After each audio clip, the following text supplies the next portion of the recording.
अरण्य कांड के बाद में आता है किष्किंधा कांड। अरण्य कांड पूरा हुआ, जब आप रामायण सुनोगे तो उसके बाद आप देखोगे एक कांड पूरा हुआ, उसके बाद हर एक का अपना अपना नाम है। तो एक किष्किंधा कांड है। तो इसमें बोला गया है कि राम ने सुग्रीव के साथ मित्रता की। किष्किंधा कांड में वनवास में जब राम चले गए थे तो इस वाले कांड में उनकी सुग्रीव से भेंट होती है। तो राम जो है उनके साथ मित्रता करते हैं। तो जो जीव है वो सुग्रीव है और राम परमात्मा है, दोनों की मित्रता है। हम लोग सब पहले जीव होते हैं, लेकिन हम भगवान से मित्रता करते हैं। जब भगवान से मित्रता करते हैं तब तो हम भगवान का रूप बनेंगे। भगवान भी हमसे मित्रता करते हैं और भगवान हमारे द्वारा कार्य कराते हैं। भगवान किसी रूप में आके ही तो कार्य करेंगे। आप बोलो भगवान ने अपने आप क्यों नहीं कर लिया? राम तो भगवान थे, वो तो अंतर्यामी थे, वो तो पलक झपकते जाके सीता को ला सकते थे, वो तो बुद्धि फेर सकते थे, लेकिन वो किसी के द्वारा कराते हैं। वो यश दूसरे को दिलाते हैं। भगवान आपके द्वारा करा के आपको यश दिलाता है और आपका मन आपके द्वारा करा के आपको अपयश दिलाता है। तो मित्रता अगर होगी जिसके साथ, तो जो सच्चा मित्र होगा वो अपने मित्र को यश दिलाएगा ना, अपने मित्र को अपयश तो नहीं दिलाएगा। तो किष्किंधा कांड में राम ने सुग्रीव के साथ मित्रता की है। तो जीव सुग्रीव है और राम परमात्मा है, दोनों की मित्रता है। दोनों मिलकर एक हो जाए। मित्रता ऐसी हो कि हम अलग ना महसूस करें कोई, कि जो तू है सो मैं हूं, जो मैं हूं सो तू है। सच्ची मित्रता वो होती है कि जहाँ उसमें भेद नहीं होता, दो द्वैत नहीं होता। जो बहुत फास्ट फ्रेंड होते हैं, पक्के एकदम दोस्त होते हैं, तो भी आप देखो उनके सोच, उनके विचार, उनका पसंद करीब करीब एक सी होती है और बोलेंगे इन लोगों को तो कोई अलग कर ही नहीं सकता है, इनकी इतनी पक्की दोस्ती है। तो जीव की भी ब्रह्म से इतनी पक्की दोस्ती हो जाए, राम से जीव की इतनी पक्की दोस्ती हो जाए कि माया कितना भी बल लगा ले, कितना भी कोई आपको भ्रम संशय में ले आए, कोई आपको अलग ना कर सके। दुनिया वाले तो दूसरों की दोस्ती को तोड़ने के लिए कोई ना कोई हथकंडा अपना लेते हैं। एक दृष्टांत चलता है सत्संग में कि एक राजकुमार था, उसकी मंत्री के लड़के से दोस्ती थी। बचपन में जैसे हो जाती है दोस्ती, और बहुत पक्की दोस्ती, बड़े होने तक उनकी बहुत पक्की दोस्ती थी। अब वो तो था मंत्री का, वजीर का लड़का, और ये राजा का बेटा राजकुमार। राजा को बाद में ये बात अंदर से पसंद नहीं आती थी कि मेरा लड़का राजा का बेटा है तो ये राजकुमारों से दोस्ती करे। इसका पक्का मित्र तो जो मंत्री हमारे अंडर में काम करता है वो इसका मित्र है, तो पक्का मित्र वो है, तो इन लोग की दोस्ती तोड़वा देनी चाहिए। लेकिन दोस्ती तो टूटती नहीं थी, वो किसी का कहना मानने को तैयार नहीं, और दोनों बड़े पक्के दोस्त थे। राजा सोचता था कि मेरा लड़का जो है राजकुमारों में ही उठे बैठे। एक स्टेटस सिंबल होता है ना लोगों का, हम सेठ हैं तो हमारे बच्चे सेठ के साथ उठे बैठे, किसी मैकेनिक या क्लर्क या चपरासी के बच्चे से क्यों दोस्ती किए हुए हैं, हमारा पद अलग है, इनका पद अलग है। ये सब बातें भी दुनिया में जैसे रहती हैं, तो वो राजा पसंद नहीं करता था। अब उसने राजकुमार की नॉलेज के बिना गुप्त रूप से सबसे कहा कि किसी भी तरीके से इनकी दोस्ती तोड़वा दो। कई लोगों ने बहुत कोशिश की, मगर वो नहीं, उनकी दोस्ती खत्म होती थी। तो उनके राज्य में एक ऐसी महिला थी जिसका काम इधर की उधर लगा के लोगों की मित्रता तोड़वाना ही काम था। दूती थी वो, जैसे उसको लोग बोलते थे कि ये ऐसी है कि सबके घर में लड़ाई करा देती है। तो राजा को किसी ने बताया कि एक वो महिला है, उसको और बुला के लाते। उसको कहा कि क्या तुम मेरे बेटे की और इसके मंत्री के लड़के की दोस्ती को तोड़ा सकते हो? बोली हाँ ये तो मैं बड़ी आसानी से कर लूँगी, ये तो मेरे बाएं हाथ का खेल है, मैं दोस्ती तोड़ा दूंगी उनकी। तो राजा को आश्वासन दे के चली गई। उसके बाद वो अवसर की तलाश में थी, तो एक उनके पीछे पीछा करती रहती थी। तो एक दिन उसने देखा कि राजकुमार और जो मंत्री का लड़का है, दोनों आपस में घूम रहे हैं, किसी बगीचे में टहल रहे थे, कुछ कुछ बातें कर रहे थे। तो जब इसने देखा और कोई नहीं है, केवल यही दोनों हैं, तो वो महिला जो थी वहाँ पहुँच गई। अब वहाँ पहुँच के आवाज़ दे के बोली मंत्री के लड़के को कि अरे सुनो जरा इधर आओ। तो वो जानते भी नहीं थे दोनों लोग उसको, क्योंकि वो तो कोई जानता ही नहीं था।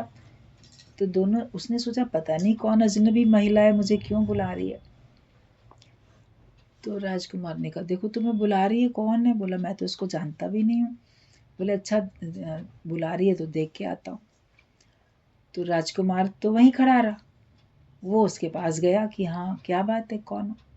तो उसने क्या किया उस महिला ने, और वो गई उसके पास में, और मंत्री का जो लड़का था उसके कान के पास अपना मुंह ले जाके धीरे से कुछ ऐसे बुदबुदा दिया, कुछ फुसफुसा के बात की, शब्द कोई नहीं बोले, बोला कुछ भी नहीं, ऐसे कुछ अस्पष्ट कुछ बोल दिया।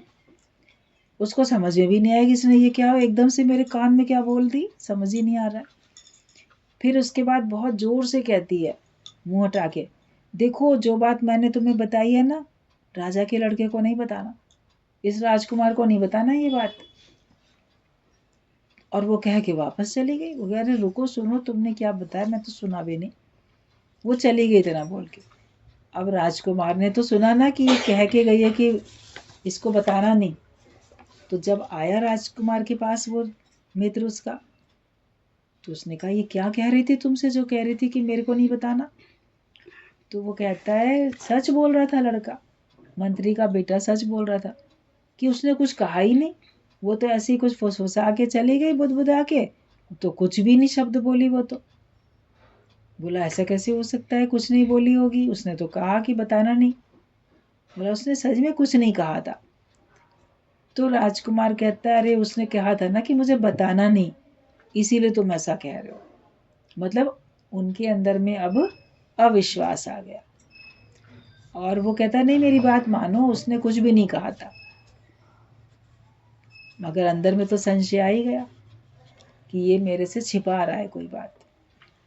तो वो लोग वापस चले गए दोनों। बोले अच्छा ठीक है, नहीं बताना चाहते नहीं बताओ। बोला मैं सच बोल रहा हूँ, मेरी बात मानो, उसने मुझे कुछ भी नहीं बताया। तो उस समय तो राजकुमार कुछ नहीं बोला, मगर मन में आ गया कि इसने मेरे से बात छिपाई है, ये मेरा पक्का मित्र है और इसने फिर भी मेरे से बात छिपाई। तो उसका रिजल्ट क्या हुआ, कुछ दिन में फिर वो राजकुमार भी धीरे धीरे देखा उनकी मित्रता खत्म हो गई। एक संशय मन में आया, तो उसने उसके साथ उठना बैठना बात करना कम कर दिया, खत्म कर दिया, दोस्ती उसने खत्म कर दी। तो जबकि कोई बात भी नहीं थी, मगर भ्रम आए, संशय आए, तो मित्रता खत्म हो जाती है। तो ऐसे ही हमारे अंदर में कोई भ्रम, कोई संशय आते हैं, तो हम भगवान से मित्रता खत्म कर देते हैं। लेकिन जो पक्का सच्चा मित्र होगा, वो दूसरे मित्र का कम से कम विश्वास करेगा। अगर हमारे सच्चे मित्रता के लक्षण हैं, तो हमें अपने मित्र की बात का विश्वास करना पड़ता है। विश्वास नहीं करेंगे तो आपकी मित्रता खत्म है। तो भगवान ने भी अपने लिए बोल दिया कि बंदे मैं तो हूँ विश्वास में, विश्वास में ही हूँ मैं। अगर हमारे अंदर विश्वास है तो भगवान है, और अगर विश्वास नहीं है तो भगवान नहीं है। फिर बोले मानो तो भगवान, ना मानो तो पत्थर। ऐसे तो कोई शिवलिंग की पूजा करता है, यूं देखा जाए उसकी कोई आकृति भी नहीं है। कोई बोलेगा ये तो ऐसे पत्थरों की पूजा करते हैं हिंदू लोग तो, लेकिन उस पत्थर में भगवान का भाव है ना। और जैसे वो गोलाकार ऐसे पत्थर है, तो जैसे ब्रह्मांड पूरा गोलाकार है, तो वो उसका प्रतीक है कि प्रत्येक कण कण में भगवान विद्यमान है। रूप न रेख न रंग कुछ, तेरह गुण ते प्रभु भिन्न। सबसे वो भिन्न है और वो परमात्मा का स्वरूप है, तो उसका प्रतीक वो माना जाता है। तो कोई बोलेगा ये तो कुछ भी नहीं है, पत्थर है, कोई बोलेगा ये भगवान है। कोई भगवान की मूर्तियां भी होंगी, राम की हो, कृष्ण की हो, देवी की, हनुमान की, किसी की भी मूर्ति हो, तो कोई बोलेगा बहुत सुंदर मूर्ति बनी है, कोई बोलेगा रे भगवान है। तो आपका विश्वास ही तो है। और जब आपकी अगर मित्रता सच्ची नहीं है, तो अगर आपके प्रार्थना करने से भगवान ने आपकी बात पूरी नहीं की, तो फिर आप बोलोगे अरे ये तो भगवान नहीं, ये तो पत्थर ही है। देखो मेरी बात सुनी नहीं, पत्थर है तो तभी तो नहीं सुनता है, भगवान होता तो सुन लेता। तो सुन तो वो सब रहा है, मगर जो समझ के उसने काम किया है वो वही समझ से करे। तुम्हारी समझ से थोड़ी भगवान चलेगा, भगवान ने जो सोचा समझा उसे चलेगा। तो भगवान अपने से जब मित्रता करते हैं, राम ने सुग्रीव से मित्रता की, तो सुग्रीव को ही क्रेडिट दिलाया। तो भगवान ने हमसे मित्रता किया, जो उसने चुन चुन के हमको सत्संग में बुलाया। तो ईश्वर की मर्जी थी तभी हम आए हैं, और हमारा संशय भ्रम हमको भगवान से दूर ले जाता है। अगर आप ये समझो कि सत्संग में आके फलाने ने ऐसा कह दिया तो मैं सत्संग नहीं जाऊंगा, फलाना ऐसा करता है तो मैं सत्संग में नहीं जाऊंगा, या गुरु ने ऐसा कह दिया तो अब मैं सत्संग में नहीं जाऊंगा। कह दिया तो किसी कारण से कहा ना, उसको समझो बात को, और बात को समझ के उसके बाद आप फिर पहुंचो, फिर बात करो।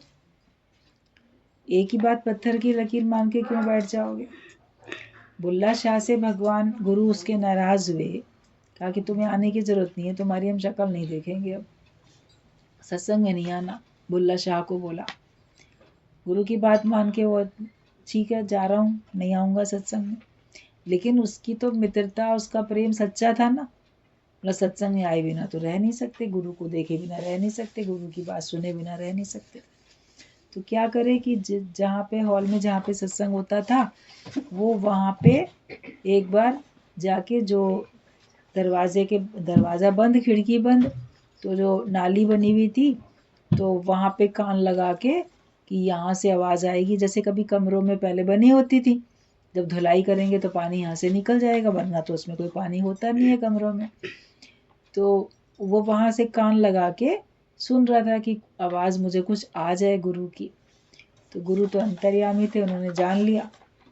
तो किसी और शिष्य से बोले कि देखो हमें लग रहा है इस नाली में ना कोई कचरा फंस गया, जरा कोई तीली सीख वीख डाल के जरा उसको अलग कर दो। तो अगले ने कोई सीख तीली कुछ लेके उसको अलग किया, तो उसके कान में ही चुभ गई जाके, फिर हटा वहाँ से। तो समझ गया कि गुरु इतना भी नहीं चाहता है कि मैं जो हूँ इनके सामने नहीं, लेकिन छिप के भी मैं ना सुनूं। अब कोई अगर मान लो विश्वास का नहीं होता पक्का, और उसका प्रेम पक्का नहीं होता, तो बुरा मान के चला जाता कि देखो कैसा गुरु है, एक तो मेरी बात नहीं समझी, और नाराज भी किस बात पे हुआ था उसका गुरु, कि गुरु ने कहा कि जाओ जरा बाथरूम में पानी डालो, धो आओ। अब सारे जहाँ पे आश्रम है या घर है, तो सभी लोग उसको इस्तेमाल करते हैं, तो कोई तो जाए जो धो के आएगा बाथरूम, पानी डाला वहाँ पे। अब वो बैठा था, वो बहुत ऊंचे बड़े घराने का था, ऊंची जाति का, बड़े घराने का, और उस समय वो अपने साथ पहली बार अपने होने वाले समधियों को लाया था, जिन लोगों से उसकी बहन की शादी होने वाली थी, अभी शादी हुई नहीं थी। तो उसको ये लगा कि ये लोग क्या सोचेंगे कि ये इतने बड़े घर का, इतने बड़े कुल जाति का, और ये वहाँ पे जाके नाली बाथरूम धोने का काम करता है, तो मेरी बदनामी हो जाएगी, और मेरी बहन के साथ रिश्ता नहीं होएगा, टूट जाएगा। उसको ये सब बातें अंदर में आई, तो सुन के भी अनसुना करके बैठा रहा, गुरु की आज्ञा उसने मानी नहीं। जब उसको कहा कि तुम धो, तो उसने धोया नहीं, अनसुना करके वो शांत बैठा रहा। फिर किसी और ने जाके पानी डाला, क्योंकि स्मेल आ रही थी वहाँ पे, तो पानी डाल के वहाँ पे आया। तो इस बात पे गुरु नाराज हो गया, अवज्ञा की आज्ञा नहीं मानी तो तुम जाओ। जो गुरु की आज्ञा नहीं मानेगा वो गुरुवान है ही नहीं। तो उसका सोचना अपनी जगह ठीक था। वो सोच रहा है बुल्ला सा कि मैं तो अपनी जगह ठीक हूँ बिल्कुल, गुरु ने मेरी बात अंडरस्टैंड नहीं की। और गुरु अपनी जगह सोच रहा है कि शिष्य को तो दुनियादारी की परवाह ही नहीं होनी चाहिए, उसको लोक का रीत उस किसी बात की परवाह नहीं है। तुमको अपना कुल जाति वर्ण सब मान को खो के और तब तुमको गुरु की आज्ञा माननी चाहिए, तभी तो तुम जीव से ब्रह्म बनोगे। जीव भाव के तो लक्षण है ये सारे के सारे। तो गुरु अपनी जगह पे सही है, लेकिन हमें हमेशा गुरु को ही सही बोलना है। बॉस इज ऑलवेज राइट, गुरु ही हमेशा सही है, मैं सही नहीं हूँ। मगर फिर उसका तो था मन में भाव, गुरु ने मना कर दिया नहीं, और नहीं आया। फिर नाली के छेद में से सुनने लगा तो वहां भी गुरु ने तीली डाल के उसके कान को चोट पहुंचा दी। तो फिर उसके बाद वो युक्ति लगाता रहा, आखिरकार कैसे मैं गुरु को रिझाऊं। नाराज तो वो हो गया, मगर नाराजगी को दूर करना भी तो फिर मेरा ही काम है। तो फिर उसने क्या किया, किसी के पास जाके नृत्य सीखा, डांस सीखा। क्योंकि कभी जब संगत होती है, कभी भजन भक्ति भाव में होते हैं तो कोई डांस भी करते हैं। सोचा मैं गुरु को रिझाने के लिए नाच के दिखाऊंगा।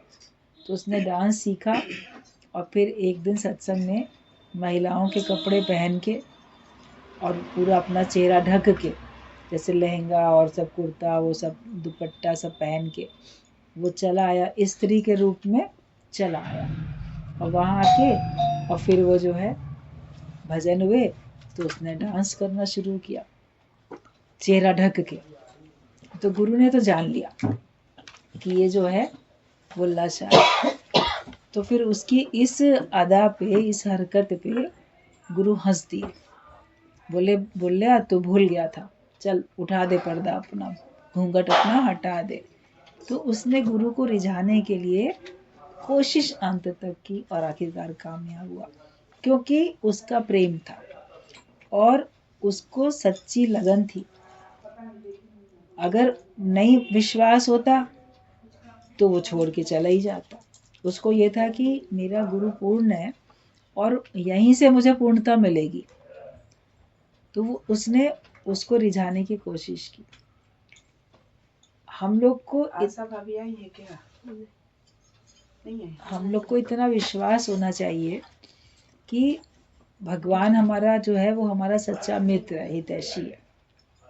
तो वो जो भी करता है वो हमारे भले के लिए करता है। गुरु भी जो भी करता है वो हमारे भले के लिए करता है। उसमें हमें नाराज नहीं होना है। राज को समझो, राज को समझोगे तो नाराजगी कभी आ नहीं सकती है। तो जो राज नहीं समझते हैं वो नाराज होते रहते हैं। और कब तक तुम नाराजगी रखोगे? अपने घर वालों से तो आप नाराजगी बड़ी जल्दी हटा लेते हो, और सत्संगी हो, संबंधी हो या मित्र हो, उनसे नाराजगी आपकी आजीवन चलती रहती है। क्योंकि कोई भ्रम संशय आ जाता है। तो राजकुमार को भी भ्रम संशय आ गया तो उसकी दोस्ती टूट गई। हमको भगवान में जिस दिन भ्रम संशय आ जाएगा, हमारी भगवान में से विश्वास हट जाएगा, तो हमारी दोस्ती टूट जाएगी। किसी में भी, गुरु में, संबंधियों में, सत्संगियों में, हमारे को अपने भ्रम संशय को दूर करना है, तो फिर हमारी मित्रता पक्की हो सकती है। और भगवान तो अपने भक्त का नाम करते हैं, अपना मान भले टल जाए, भक्त का मान न टलते देखा। तो उन्होंने सुग्रीव को ही क्रेडिट दिलाया भगवान राम ने कि तुम मित्र हो, तुम मेरी सहायता करोगे और तुम ही सीता का पता लगाओ, तुम करो। फिर पहले उसकी मदद की। किसी से मदद लेने के लिए भगवान ने पहले उसकी मदद की, उसकी समस्या पूछी। बाली के साथ जो उसका था कि तुम उधर रहते हो, पता सब है तो भी, फिर सबको कहानी पता है, लीलाएं सबको पता है।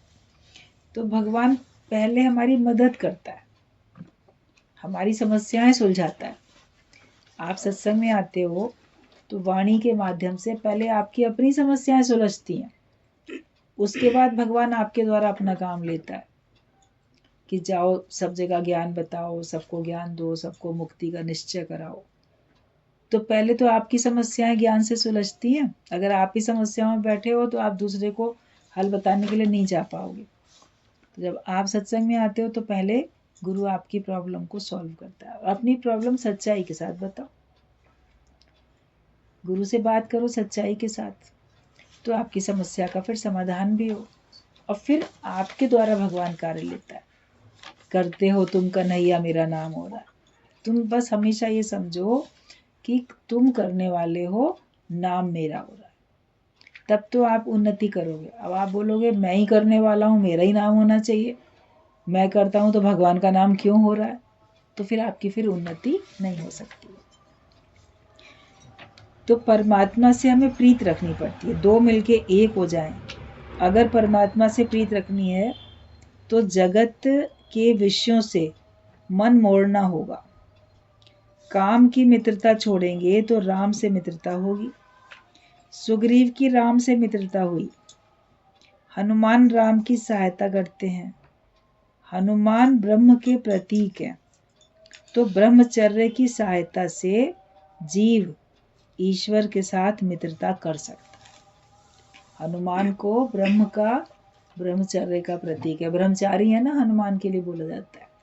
तो जब कोई भी जीव ब्रह्मचर्य में रहेगा तो वो भगवान से मित्रता करने का अधिकारी बनेगा। अगर हम सांसारिक सुखों में लिप्त हैं तो हम भगवान से मित्रता करने के अधिकारी नहीं बन सकते हैं। तो काम के साथ मित्रता छोड़ेंगे तो राम से मित्रता होगी। और हनुमान जो है वो ब्रह्म के प्रतीक है, तो ब्रह्मचर्य की सहायता से जीव ईश्वर के साथ मित्रता कर सकता है। हनुमान जी तो लेकर आए, फिर राम को देख के फिर उसके बाद उनको सुग्रीव तक लाए, और फिर हनुमान जी ने सारी सहायता भी की सुग्रीव के ही कहने से। तो ब्रह्मचर्य के सिवाय भक्ति में आनंद नहीं आता है, मन की एकाग्रता भी नहीं होती है। जब तक आप ब्रह्म भाव में नहीं रहते हो तब तक आपको भक्ति में भी आनंद नहीं आएगा और आपके अंदर एकाग्रता भी नहीं आएगी। अपने को शुद्ध बनाना पड़ेगा, अपना शुद्ध आचरण बनाओ, अपना शुद्ध चरित्र बनाओ, तब आपकी भगवान से सच्ची मित्रता होगी और भगवान आपका सारा काम बनाएंगे, आपकी समस्याएं सुलझा देंगे और आप भगवान के कार्य में लगोगे। भगवान ने आपका काम किया, आप भगवान का काम करोगे कि भगवान का ये ज्ञान जन जन तक सच्चाई के साथ पहुंचाते जाओगे। तो ये किष्किंधा कांड का अर्थ है।